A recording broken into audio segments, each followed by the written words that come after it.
अस्सलाम वालेकुम स्टूडेंट्स। आज का हमारा जो टॉपिक है वो बहुत ही एग्जामिनेशन पॉइंट ऑफ व्यू से इम्पोर्टेंट है। इस टॉपिक के रिलेटेड पेपर में शॉर्ट क्वेश्चंस भी पूछे जाते हैं और साथ में बहुत सारे एमसीक्यूज भी पूछे जाते हैं। तो टॉपिक है आज का हमारा मोल।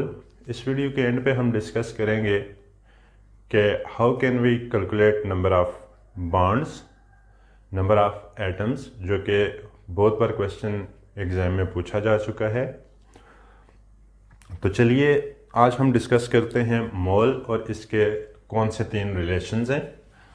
तो मोल जो है इसे हम रिप्रेजेंट करते हैं n के साथ।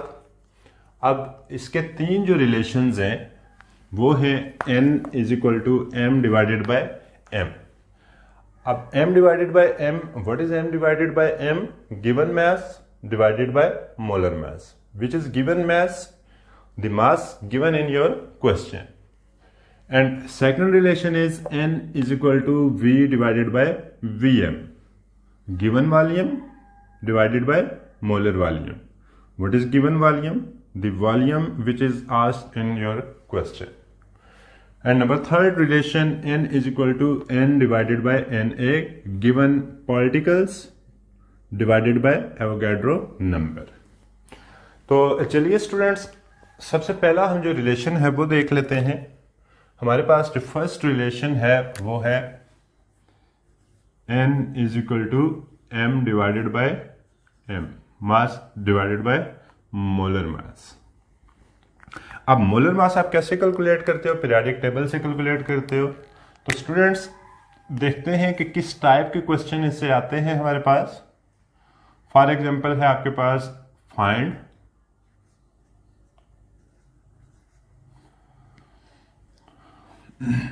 Number of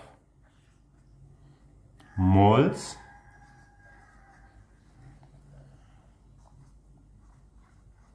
present in 9 grams of ice. Calculate or find number of moles present in 9 gram of ice. तो स्टूडेंट्स आप यहाँ पे देख रहे हो कि यहाँ पे क्या चीज़ है? ग्राम्स हैं। तो इट्स मीन आपने चूज करना है इन तीनों रिलेशंस में से। तो आप कौन सा रिलेशन चूज करोगे? आपके पास जो है फर्स्ट रिलेशन है, क्योंकि यहाँ पे ग्राम्स मास की यूनिट है। तो आपने क्या करना है? फर्स्ट वाला रिलेशन चूज करना है। तो हमारे पास इसके लिए फार्मूला होगा, अगर हम इसको सॉल्व करें तो सॉल्व करते हुए हमारे पास होगा n, फार्मूला जो अप्लाई करेंगे हम n is equal to m divided by m। इस फार्मूले को रीअरेंज करने की जरूरत नहीं है, क्योंकि हमने फाइंड ही क्या करना है? नंबर ऑफ मोल फाइंड करने हैं। तो यहां पे आपके पास आ जाएगा आइस क्या होती है? 9 डिवाइडेड बाय आइस का मोलर मास क्या होगा स्टूडेंट्स? आइस जो है वो वाटर ही है, क्या है? H2O है। इसका मास आप कैसे फाइंड करोगे? हाइड्रोजन के लिए 1, हाइड्रोजन के लिए 1 और 2 हाइड्रोजन के लिए 2 प्लस 6, इसका ऑक्सीजन का मास कितना होता है? 16। तो ये कितना हो जाएगा? 18। तो यहां पे आप क्या लिखोगे? 9 divided by 18 is equal to 0.5 mole. तो स्टूडेंट बहुत सिंपल है, आपने सिंपली क्या किया? इसको इसके नंबर ऑफ मोल फाइंड करके बता दिए। Is it clear students? इसको मैं थोड़ा सा बड़ा कर देता हूं।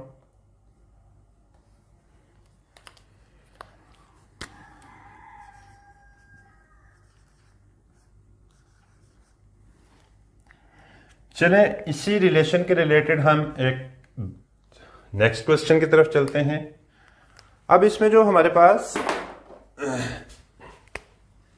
क्वेश्चन है, सेकंड क्वेश्चन, इसी को मैं उलट कर रहा हूं। फॉर एग्जांपल मैं कहता हूं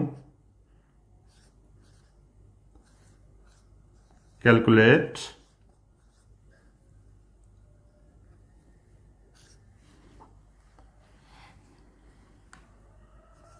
mass in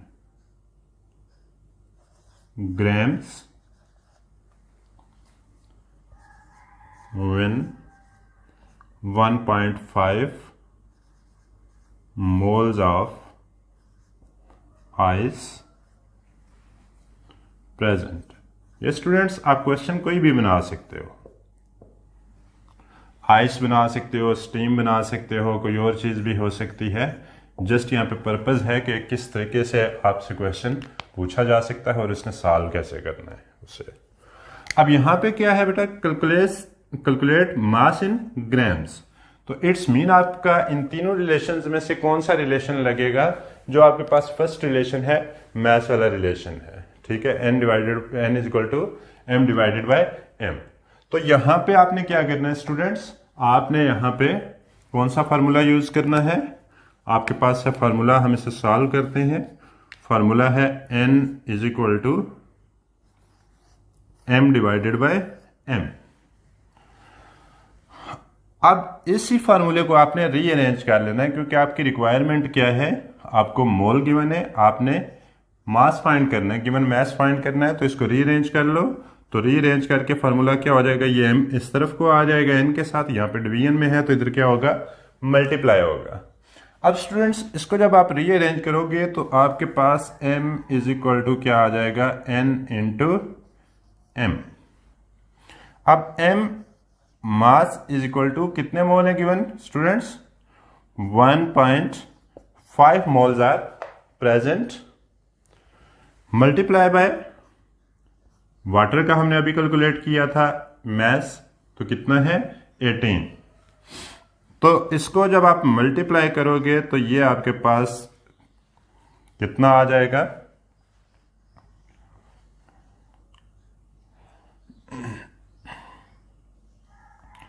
27 ग्राम्स। तो स्टूडेंट्स ये आपने इसका मास भी फाइंड कर लिया। तो ये हमारा फर्स्ट रिलेशन था। अगर आपके पास किसी भी चीज का स्टूडेंट्स मैस गिवन है तो आप उससे नंबर ऑफ मोल फाइंड कर सकते हो। अगर आपके पास नंबर ऑफ मोल्स गिवन है तो उससे आप किसी भी चीज का मैस फाइंड कर सकते हो। तो अब चलते हैं अपने नेक्स्ट जो रिलेशन है वॉल्यूम के साथ, उसके कुछ क्वेश्चन देखते हैं स्टूडेंट्स।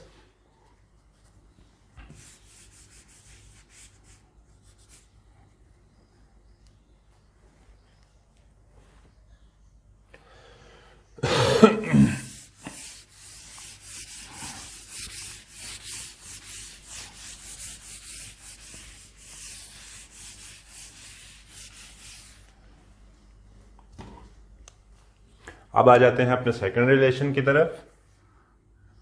नंबर 2 पे है n is equal to v divided by vm।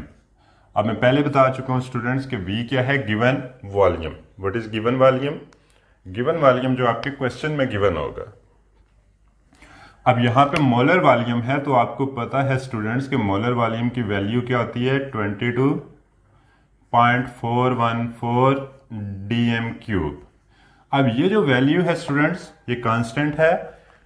Her gas STP के ऊपर, स्टैंडर्ड कंडीशन ऑफ टेम्परेचर और प्रेशर के ऊपर क्या करती हैं, सेम वॉल्यूम ऑक्यूपाई करती हैं, नो मैटर कि उनका मास क्या है, उनके डिफरेंट मासेस हैं, कोई लाइटर है कोई हैवियर है। तो ये सारी की सारी gases students same volume occupy करती हैं। तो अब देखते हैं कि फॉर एग्जांपल हमारे पास इस रिलेशन के रिलेटेड क्वेश्चन है। क्वेश्चन कैसे आता है, calculate number of moles or find number of moles when CO2 occupy 24 के बजाय हम कर देते हैं 11.212 dm क्यूब। अब स्टूडेंट्स थोड़ा बहुत क्वेश्चन क्या हो सकता है, यहाँ पे कोई भी डिफरेंट हो सकता है, लेकिन इस मोल के रिलेटेड सारे के सारे आपके पास जो क्वेश्चन होंगे वो सेम होंगे, कोई भी उनमें डिफरेंस नहीं होगा, थोड़ा बहुत आगे पीछे वर्डिंग होगी, तो आपने इसके लिए कंफ्यूज नहीं होना इसमें। अब यहाँ पे आप रिलेशन कौन सा यूज करोगे, आपने रिलेशन जो यूज करना है वो है n is equal to v divided by vm।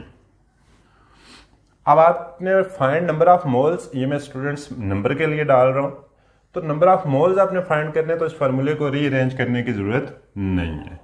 अब इसमें वैल्यूज पुट करें स्टूडेंट्स, तो v क्या हो जाएगा, v क्या है आपके पास 11 g students 11.212 dm cube divided by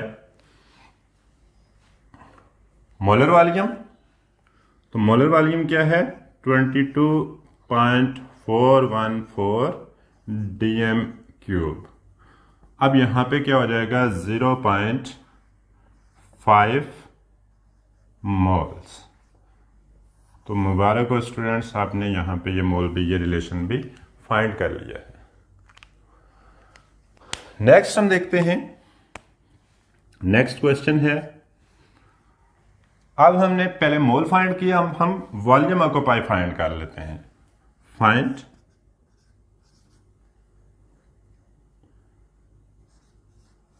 volume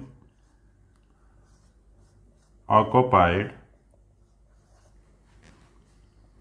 by 2 moles of H2 gas. अब हाइड्रोजन गैस के आपने क्या करना है, 2 मोल्स के फाइंड करना है वॉल्यूम ऑक्यूपाई। तो स्टूडेंट्स कौन सा रिलेशन यूज होगा, अगेन वही रिलेशन हम यूज करेंगे। आपने क्वेश्चन में मैं पहले भी बता चुका हूं कि आपने जस्ट क्वेश्चन को देखते हुए क्या करना है, डिसाइड करना है कि इन तीनों रिलेशंस में से कौन सा रिलेशन यूज होगा।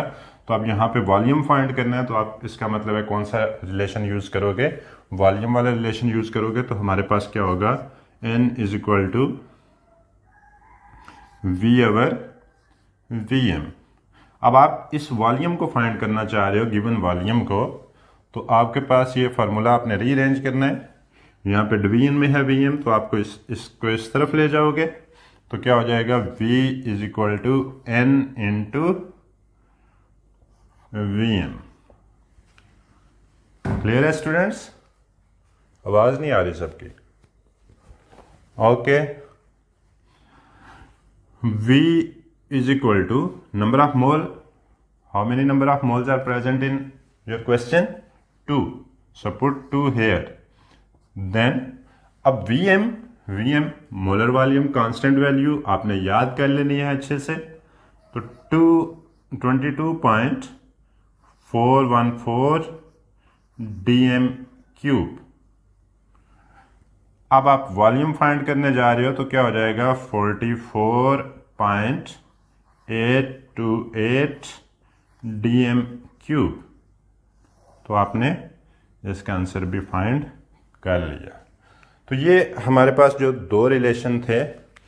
नेक्स्ट रिलेशन जो है third relation, number of particles वाला रिलेशन जो है, ये n is equal to n divided by n है। ये बहुत ही इंपॉर्टेंट है और बहुत बार ये क्वेश्चन, शॉर्ट क्वेश्चन पूछा जाता है। Calculate number of bonds, calculate number of atoms in a molecule और इन 2 मोल्स ऑफ अ सब्सटेंस। तो स्टूडेंट्स देखते रहिए, इसे हम डिस्कस करेंगे अपनी नेक्स्ट वीडियो में। तब तक के लिए अल्लाह।